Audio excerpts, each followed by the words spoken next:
यशवंत प्रकाशन संपादित ल ग तथा बापूसाहेब मराठे संकलित श्री ब्रह्मचैतन्य गोंदवलेकर महाराज यांच्या हृदय आठवणी या पुस्तकातून आपण महाराजांच्या स्मरणिकांचं वाचन करणार आहोत. आठवण 1.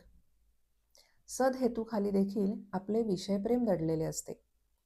वऱ्हाडातील प्रख्यात संत श्री गुलाबराव यांचे 4 शिष्य श्री महाराजांच्या दर्शनास आले. त्यांच्याबरोबर दोन्ही डोळ्यांनी अंध असा एक इसम होता. त्या दोघांपैकी एक जण श्री महाराजांना म्हणाला, मणिकर्णिकेच्या घाटावर आपण एक प्रेत उठवले. आमच्या बरोबरीचे हे गृहस्थ अंध आहेत.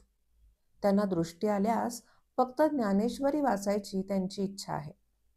दृष्टीचा उपयोग ते परमार्थाकरता करणार असल्यामुळे आपण कृपा करावी व त्यांना दृष्टी द्यावी अशी आमची विनंती आहे.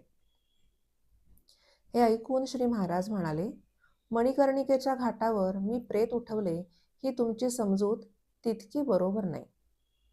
तसे जर खरोखर असते तर गोंदवल्यास कोणीही माणूस मरायलाच नको होता.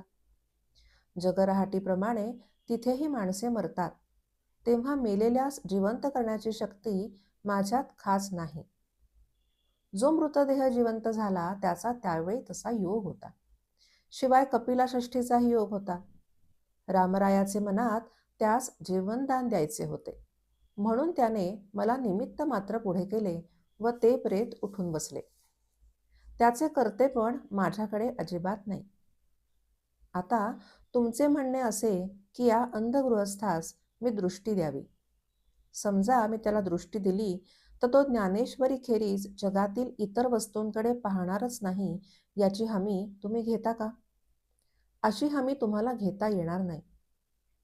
वस्तुस्थिती अशी आहे की जगातील वस्तू पाहण्याचा आनंद मिळावा, म्हणजेच थोडक्यात सांगायचे तर दृष्टीसुख मिळावे हा हेतू मनात धरून आपण त्यास दृष्टी देण्यास मला विनंती करत आहात.